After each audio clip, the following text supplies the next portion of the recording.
Hi everyone, I'm Ujjwal and you're watching DigitWise. In this video, I'm going to show you how to restore deleted files in ChatGPT library on browser.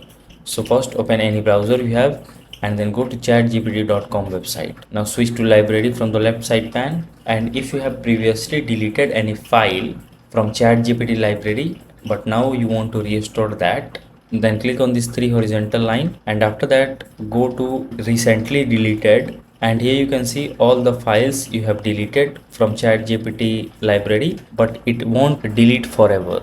Instead, it will move to recently deleted folder for 30 days, and files are deleted forever after 30 days. So until then you can restore it. So if you want to restore one of them or multiple, all you just need to take your cursor and select the file you want to restore. You can select as many files as you want to restore, and once you are happy with the selection, click on this restore button. After that, a confirmation pop-up will appear. Here click on restore again.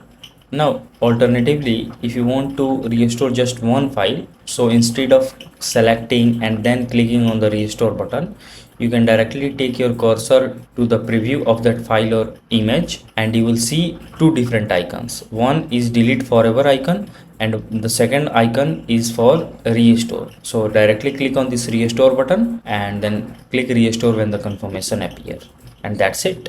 So if this video helps you in any way, then do like it and subscribe to the channel. Thanks for watching.